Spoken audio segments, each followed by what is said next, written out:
When the concept of Vasto Lorde are first introduced into the story of Bleach, it's established that by Aizen being able to perfect the Arrancar, he may be able to erect an army that could potentially crush the world. Hollow so powerful, they appear in a smaller, humanoid form, and become stronger as they remove their masks to gain Shinigami-esque powers, which are then upgraded by Aizen via the use of the Hogyoku.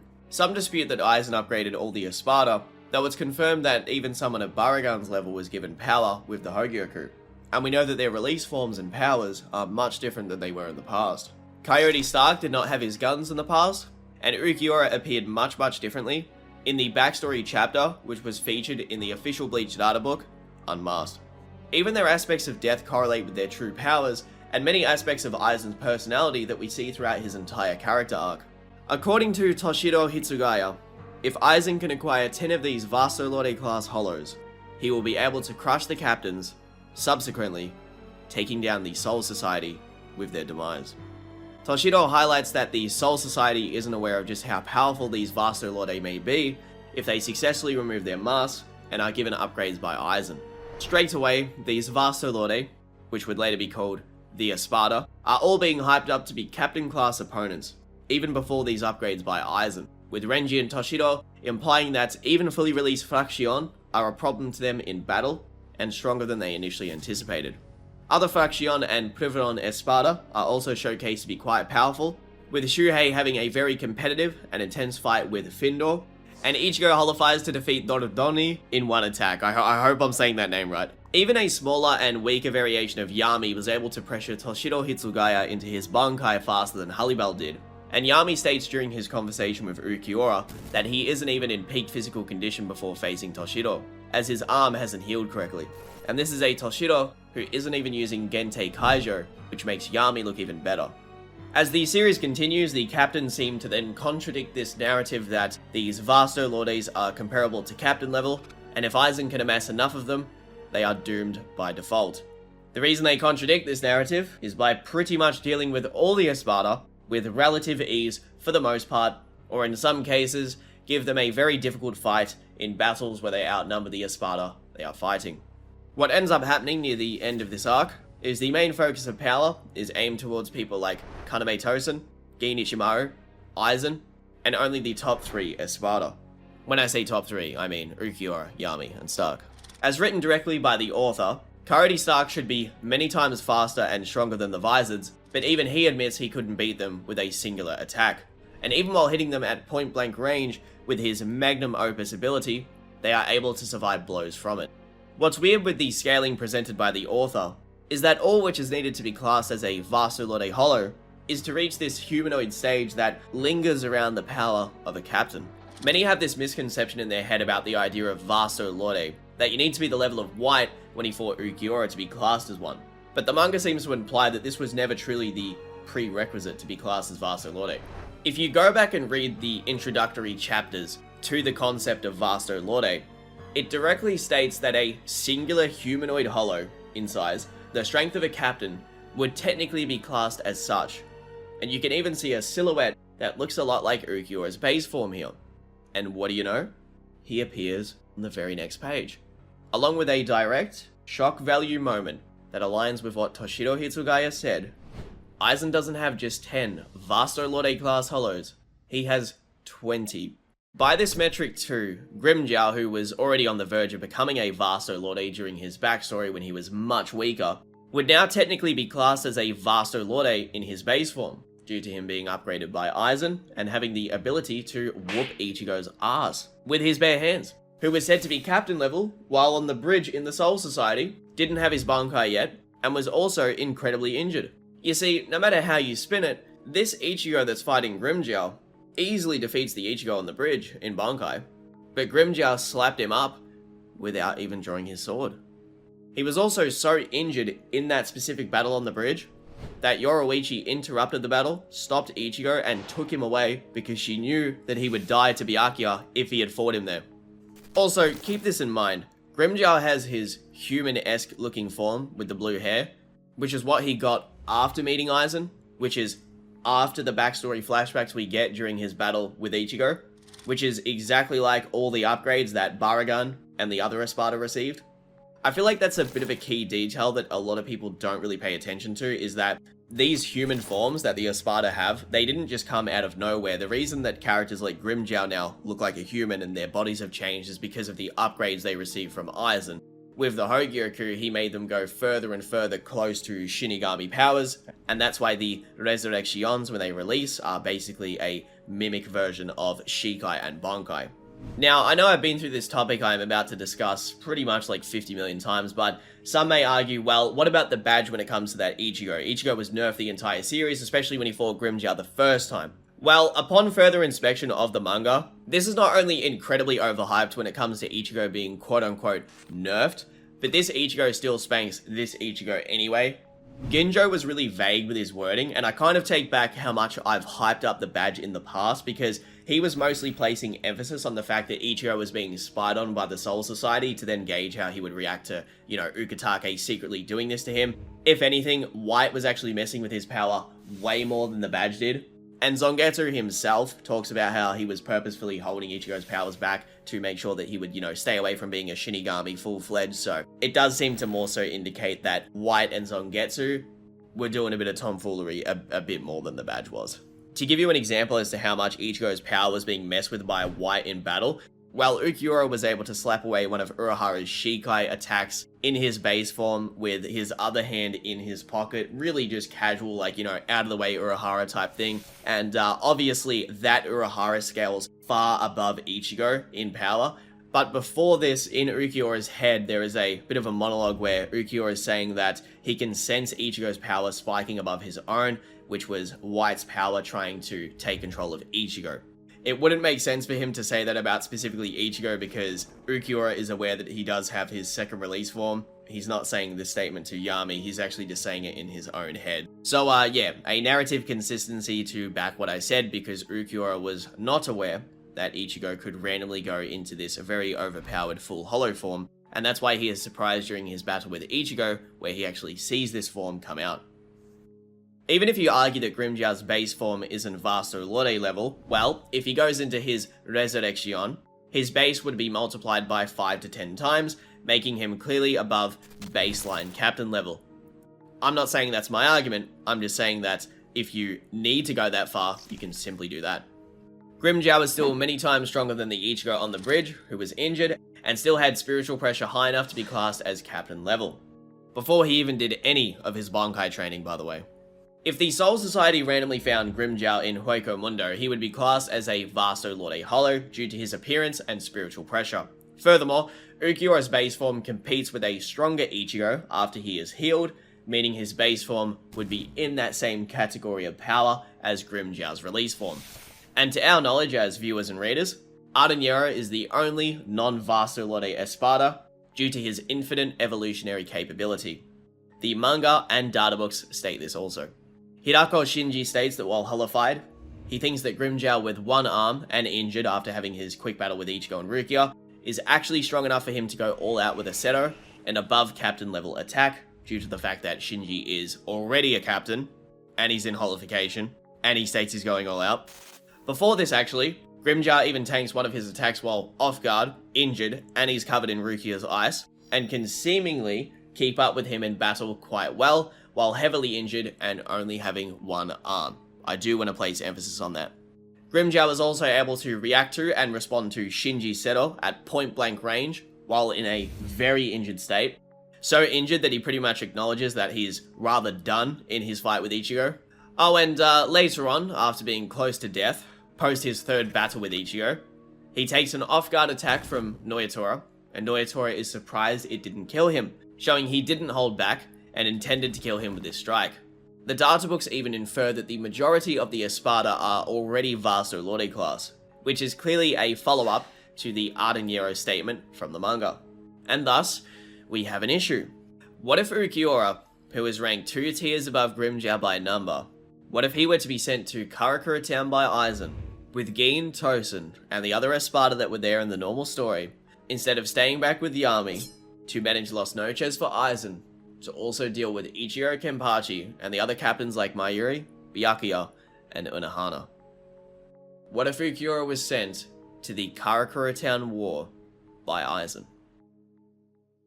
So as most of you who are already subscribed to me know, Ulquiorra is really damn strong, and frankly, super misunderstood by many readers. I've covered him enough in previous videos that I don't really need to sit down and rescale him from top to bottom for 50 more minutes. The fact is, his second release form is ridiculous. So ridiculous that just a few months ago, the author, Mr. Kubo, confirmed via a Q&A that he actually approves of the battle ability and scaling shown in the intro to Bleach Hellverse. That's the 4th movie, by the way. Not only did he ignore the initial question of which movie did he like the most out of the 4, but his only focus was on how great that fight was, stating he had watched it many times. By Mr. Kubo saying this actually proves an old argument that I made in my video on Vaster Lorde Ichigo, where I showcased that Mr. Kubo did actually approve of the intro fight to Hellverse, and how during his weekly chapters, he sometimes couldn't complete them how he desired, meaning the Hellverse adaptation of that battle is how he envisioned it to truly be. An interesting thing about the movie version of the fight is how Ulquiorra is shown to be much more physically competitive with White. And Mr. Kubo has said before that when drawing his fights in the manga, he sometimes didn't really get to complete them how he desired, mostly due to the strict time constraints of the weekly Shonen Jump chapters. This is also evident by the extra material we've been getting from him in the anime adaptation of the 1000-Year Blood War anime, thanks to his supervision. He's essentially adding the hypothetical things that he could have added into the manga if he was given more time. The clear narrative purpose of the Segunda Etapa, or second release form, was for the author to give Ulquiorra something that the other Espada did not have, so that he could leap above the other Espada in both rank and power, because, well, the main character needs to have some special opponent to fight, and with a second form that is so strong, he can basically throw nuclear bombs out of his ass all day, along with actually being so damn strong that Uryu thinks his spiritual pressure feels like an ocean above the sky, and is described as alien to him, while also being felt by everyone below the canopy of Los Noches until the very second he dies. In Ulquiorra's first battle with Ichigo, he bluffs and claims that the Espada above him in numbered rank are actually stronger than him to destroy Ichigo's hopes that if he gets past Ulquiorra, who he assumed was the leader of the Espada at that time, that he will succeed in saving Orihime and leaving Hueco Mundo. When Ulquiorra showcases his second release form, he does so with the purpose of completely destroying Ichigo's morale, because he cannot comprehend Ichigo and Orihime's view of having heart and not giving up in the face of adversity. To him, the idea of these weak humans, in his eyes, not giving up even though he is considerably stronger, along with his teammates being considerably stronger than them, he just can't fathom why they haven't given up hope. Ulquiorra was also very frustrated after finding that Grimmjow had revived Ichigo after he killed him, and after Ichigo would not drop his blade while getting the shit whooped out of him in his first release form, he then decided, okay, this Ichigo guy has made me so damn mad, that's something I've kept a secret from even Lord Aizen, I'm going to reveal it in this battle to absolutely destroy Ichigo's mindset in battle and make him give up. It's actually really impressive how strong Ulquiorra is, because Uryu is indirectly implying he thinks Ulquiorra has spiritual pressure that far surpasses someone like Mayuri and the other captains he witnessed battle in the Soul Society arc. Mayuri himself states that he barely even physically trains, but mostly focuses his time and energy onto his gadgets and poisons which he uses in his battles, showing even time skip Mayuri wouldn't be much stronger in just his spiritual pressure. The author also initially had Ulquiorra visit Karakura Town by himself at the start of the arc, and has Aizen imply Ulquiorra should be on the lookout for 3 specific individuals: Isshin, Yoruichi, and Urahara. Though the funny part is that he doesn't send Ulquiorra there to just die, but to simply check Ichigo's power progression. Sending him there to simply die would mean he wouldn't get a hold of the battle data, which he later uses multiple times, and it would be a waste of an Espada. He sends him there because he has confidence that he can defend himself if he does in fact run into any of those 3. Aizen sending his 4th rank Espada as a disposable pawn doesn't really suit his character at all. He usually does things for a specific reason, and as most of you know, the databooks confirm Ulquiorra gets more missions than any other Espada directly from Aizen himself. In fact, Yami wasn't even meant to go with him, but tagged along anyway. So to put further emphasis on this, Ulquiorra was going to go there by himself. We are then shown that Ulquiorra can casually slap away an attack from Urahara that was meant to fatally wound Yami, if not kill him, who almost killed Yoroichi with a Sero at point blank range. This also further indicates that Urahara was definitely annoyed because he and Yoroichi are quite close and have a lot of history together. Even the data books place emphasis that Urahara and Yoroichi were actually at a disadvantage here, and the data books seem to imply that if this Sero did actually go off, it could have killed Yoroichi. Urahara seemed shocked, whereas Ulquiorra slapped it away extremely casually. One of the most underrated feats in Bleach. Base Ulquiorra slapping away Urahara's Shikai attack with one hand in his pocket. Later on, Ulquiorra battles against a form of Ichigo in a battle where he whips out an attack that this form of Ichigo actually dodges, has multiple Sero clashes with this Ichigo, and shocks Uryu once again. And by the way, this form of Ichigo is exactly what Aizen wanted to see in battle, and has waited to see its evolutionary capability since before Ichigo was even born. It's actually the form of Ichigo which Mr. Kubo narratively wanted to battle Shikai Aizen. In the 1000-Year Blood War anime, during the Everything But the Rain flashback episodes, it's even stated that White has the capability to get stronger and stronger after every battle, which means that the version of White that appeared against Ulquiorra is far stronger than the one that fought Isshin, and also stronger than the one that appeared during the training sessions with the Visors. To simply explain just how strong Ulquiorra would be compared to most captains, his first release can stand in front of Ichigo charging up a fully holified Getsuga Tensho, and it can't even penetrate the spiritual pressure that surrounds his body, let alone touching his Hiero. And by the way, this is a completely healed Ichigo, who is stronger than when he fought Release Grimmjow. Don't forget this too, but Yoroichi actually injured herself so badly from just punching Yami that she was shocked at their strength, and in this very battle, Ulquiorra highlighted that a pretty weak variation of Yami couldn't even defend himself correctly with his Pesquisa, and this is why Ichigo cut off his arm so easily.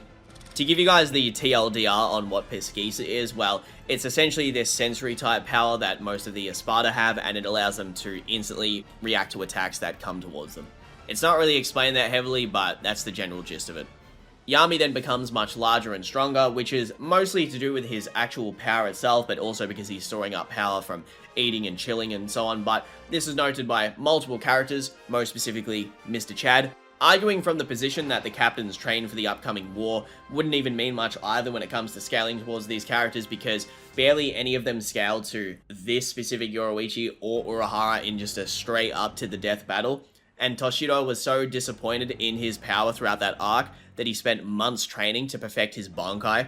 And it wasn't even just Toshiro, it was pretty much every single Shinigami that was involved in the Karakura Town War and stuff to do with Aizen. All of them trained because they were very unhappy with how they performed throughout that arc and their level of power at the time.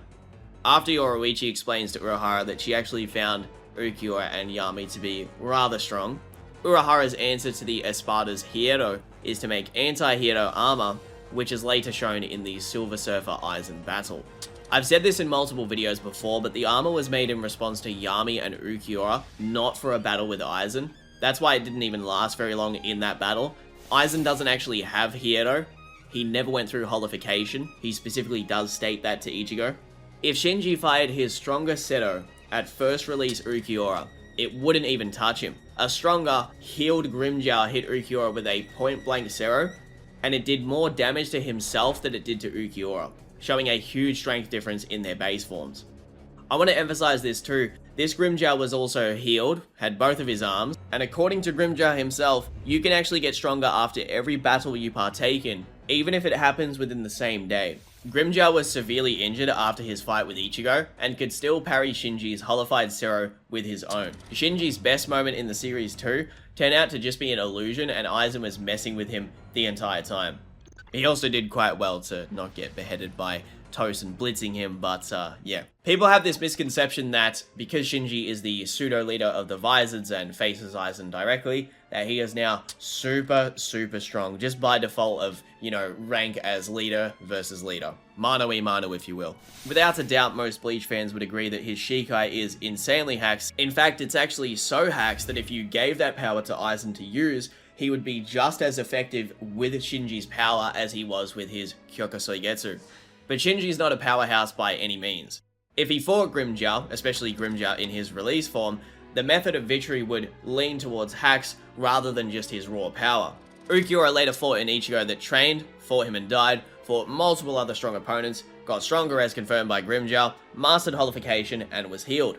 Retsu Unohana is even in shock when she finds out that Ichigo is actually much stronger than her initial comparison of that to captain level, and he is not even at full power due to his Shihakusho being damaged in his previous battles.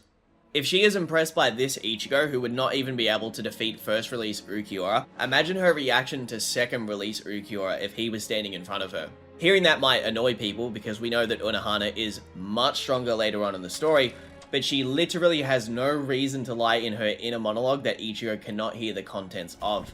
And your blame should frankly be aimed towards how she was very much so retconned in the war arc, rather heavily, and this is hence the huge change in her attitude during later scenes. Just keep this in mind, by the way, we don't know how strong Ulquiorra's second release multiplier is, and he's narratively fighting Ichigo in his full hollow transformation, so the narrative consistency there isn't actually that crazy. That being said though, Ulquiorra is clearly a special case among the Espada, and if we take his words truthfully that even Aizen doesn't know of his second form, which is also shown as a flashback silhouette that implies Aizen didn't see the battle, or this form specifically, we can say that the level of a threat he would be in Karakura Town is blatantly larger than any of the previous Espada that went there. In the anime and movie variation of the battle with White, Ulquiorra can continuously contest his Ceros and even have moments of success with his Sonido. Along with this, White is able to cut the chains of hell which Yamamoto claims are impossible to cut, and Ulquiorra is relative to this level of power. His durability, while not even defending himself with spiritual pressure, also allows him to survive a point-blank Zero from White. He was basically committing Toaster and Bath via White in this scene. He does specifically say, I'm not even going to defend myself, just go ahead, kill me. Many individuals out there have this weird idea that the power scaling in Bleach works like Dragon Ball, and Urahara from the battle with Aizen would just 1v10 the Espada. And this seriously makes no sense when you look at earlier moments in this arc. Even scaling him to Aizen doesn't make sense because he had help the entire time. He himself said that Aizen's guard wasn't up and he was fighting out of character, and Yamamoto explains that teamwork in battle can greatly amplify battle capability. I mean, Byakuya and Kenpachi fighting second form Yami together shows how much this actually works in battle, considering Byakuya should not scale directly to second form Yami, narratively speaking. And even something simple like putting your other hand onto the blade can have an increase in power. So yeah, Bleach scaling can be pretty funky sometimes. I guess Byakuya getting angry after losing to Ichigo now all of a sudden makes you so strong that you're competing with a character who narratively scales in both the databooks and manga above Coyote Stark in his second form. I mean, what? And also Kenpachi did get a pretty big amp, confirmed by Unohana. I've sort of said this before in videos, but I feel like it's more so Kenpachi went toe-to-toe with Yami, whereas Byakuya was fighting on the outside and throwing attacks at him to create openings for Kenpachi, but that's just my own headcanon. Yoruichi actually hypes up Ulquiorra and Yami so much that she states that she should have used Shunko against Yami when they initially fought, and was super injured from actually just hitting Yami, like not even taking blows from Yami, hitting Yami. And once more, this is a weaker variation of Yami. And grimmjow was very confident that he actually could fight Shinji and was about to release his Resurrection, but Ulquiorra interrupted the battle.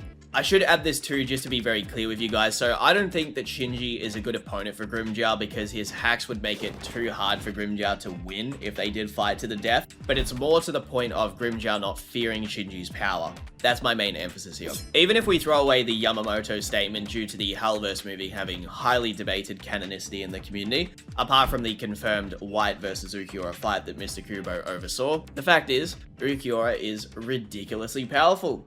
I genuinely believe that if he were to go to Karakura Town during the war, he would blitz every single Visored in a one-on-one battle, similar to how Tosen did with Shinji, or how Hallibal did to Toshiro.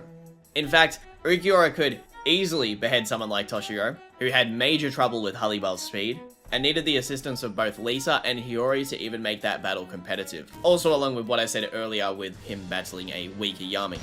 His fear of Hallibal's speed and power was actually so intense that he used his once per fight Ice clone to avoid her first attack when she released. That's how scared he was of her power. Also, it is true that Uryu thinks hollows in Hueco Mundo will have an inherent advantage when they first invade Hueco Mundo, But this is focused on casual hollows potentially now being enemies that they should look out for. It's pretty much like, yo, those normal hollows that we would usually one-shot, they might actually be able to take multiple blows now, so we gotta be careful. According to Yami, he thinks that the only difference between Earth and Hueco Mundo is that he finds the air annoying to breathe. After that statement is made by Uryu, not a single hollow complains about being nerfed in the real world. The reason I bring that up is because I think many people sort of misunderstand that if Ulquiorra was always secretly the strongest Espada, that also means his base form surpasses Hallibal's by default. If he concealed his second release form, he's not exactly flexing his base form's full power 24/7 now, is he? And there's actually two chains of logic here. If Ulquiorra's second Resurrection is indeed a secret that he held from Aizen as he claims, it's so strong that we have no idea how much of an increase the multiplier is for when the transformation increases his power. We only know that normal releases are compared to Bankai by Urahara and implied stronger by Kaname Tosen. But if it's actually known to Aizen, it means that he gave it to Ulquiorra with the Hogyoku, and specifically did make him overpowered, just like he did with Wonder Weiss, to maximize his potential of eliminating Yamamoto and sealing his sword. It's very possible Aizen planted this form in him and Ulquiorra just assumed that he awakened it of his own doing. But it's also possible Ulquiorra got Zenkai boosts, like Grimmjow did, because he had a battle with Urahara, multiple with Ichigo, and that quick one with Grimmjow. But I personally have always thought that Ulquiorra's base form is clearly very strong because he actually scales so high that he scales in base above Grimmjow's release form. So that in itself is pretty damn strong. I genuinely don't imagine in my head possibility of Hallibal in her base form being able to just one-hand slap away Urahara's Shikai attack like that. I just don't feel that sort of power from her base form. So if you want to argue that, be my guest. But yeah, it is pretty clear that if Ulquiorra is indeed secretly the strongest by Aizen's doing, or because he kept his second form a secret, then by default his base form does actually scale above hers. Also, don't forget this very key detail, but Ulquiorra actually states in his battle with Ichigo that he could have become stronger too, but he chose to increase his healing capability, whereas most of the other Espada decided on raw power, subsequently sacrificing their regenerative potential. So in truth, when you think about it, we haven't even seen prime full power Ulquiorra. To get back to what I said though, both chains of logic here narratively make Ulquiorra disgustingly strong. That being said, I'll put the answer very bluntly to you all as to what would technically happen if he arrived in Karakura Town for the war. I had to explain a lot of the prior stuff shown in the video to really put into perspective just how convoluted and hard to follow the Arrancar arc scaling actually is. Otherwise, this video just wouldn't really make a lot of sense to the average Bleach reader that doesn't really understand the scaling to this degree. However, I do know that the majority of you guys who watch my content tend to be pretty damn smart when it comes to Bleach scaling. So here it goes. If Shunsui or Yamamoto do not step in, Ulquiorra will literally nuke the battlefield with his Lanzara Relampago and will atomize weaker opponents than those two. Especially with his Cero Oscura's technique, which multiplies its power by an order of magnitude when fired. This basically means when he fires it, the power potency multiplies by 5 to 10 times its normal power. Pretty much works like this. If second release Ulquiorra is 100 times his base, the Cero then multiplies that 100 times by 5 to 10 times. So there you go. So we're looking at like a 500 times attack potency power. It's pretty damn crazy. If Shinji is making this claim about Grimmjow when injured, gassed, and has one arm, how would he narratively be able to harm a character who has a base form that scales above healed Grimmjow, stronger by the way, in his release form, and can transform into 2 release forms on top of that, where one of them multiplies his power to a level that Uryu describes as alien to him? He didn't react that way to any of the captains that way. If Ulquiorra is there, Aizen's side would stomp until Yamamoto steps in, who would use his Shikai's transcendent fire to slay Ulquiorra.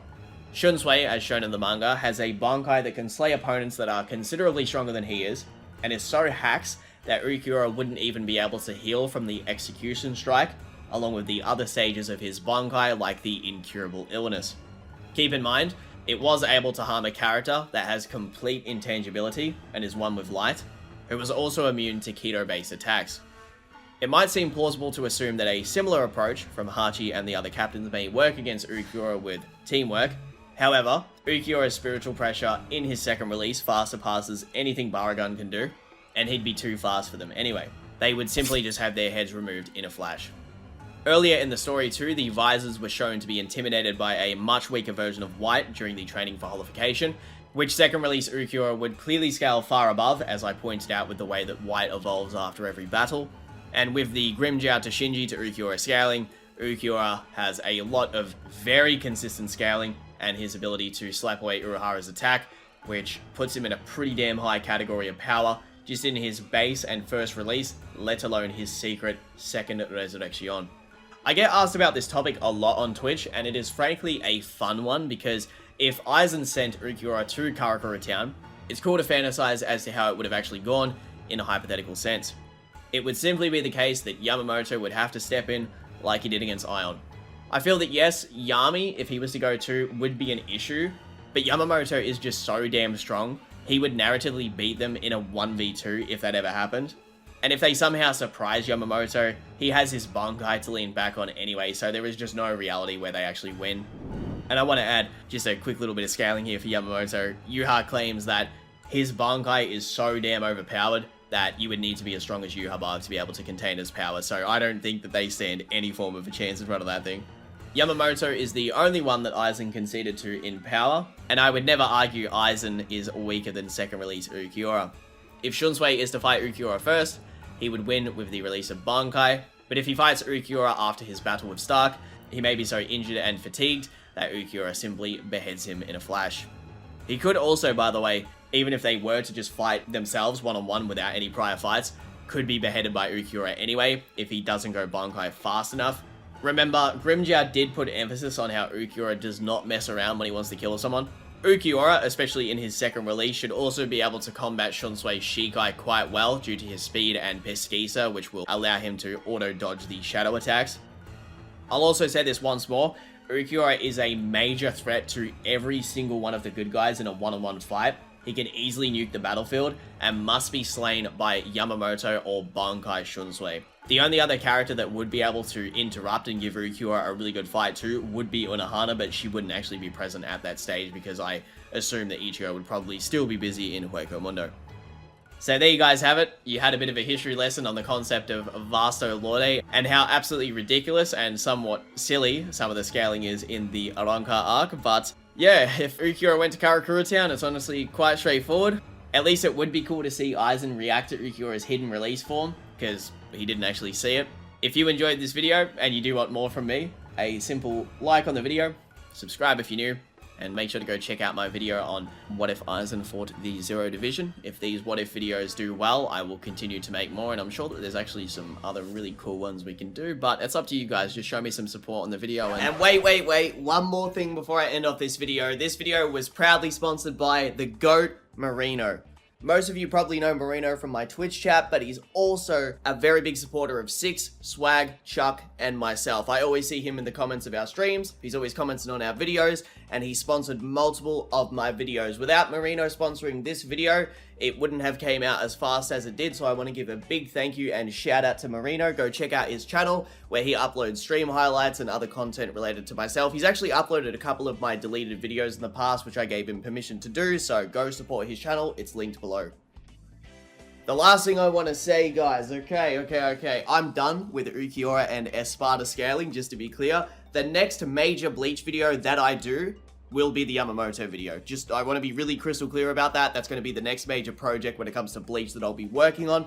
Is there going to be other Bleach videos in between, or sort of like, you know, spread around during that time period? Like, yeah, probably. There's probably going to be like shorter ones or different kind of topics or even sponsor related videos, but all my focus, like my actual hard work when it comes to the, again, next like Bleach project that I do, it's going to be that video. So don't worry, it's coming. I'm done with the Arrancar arc sort of stuff, except for, you know, what's relevant to that video. But thank you all for your continued support. Thank you for being patient with my return to YouTube. The start of the year was very fucking hectic, obviously, but I hope that I can get back into the swing of making content. Within the next day or so, there's going to be a Chainsaw Man video, followed by a UFC video if that's done in time, but that's my plan. I sort of want to return to YouTube, you know, not with just like one random video after a few months of inactivity. I want to return with multiple good ass videos and a couple sponsored ones here and there because, you know, gotta make that money. But seriously, guys, I love you all. Thank you so much for waiting. Thank you for your support.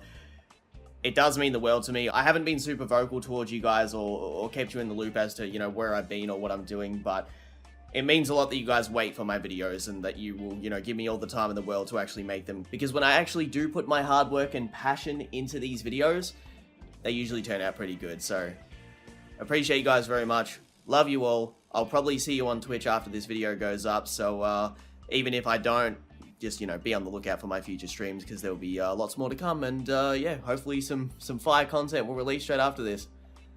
Thank you all for watching and have a great day.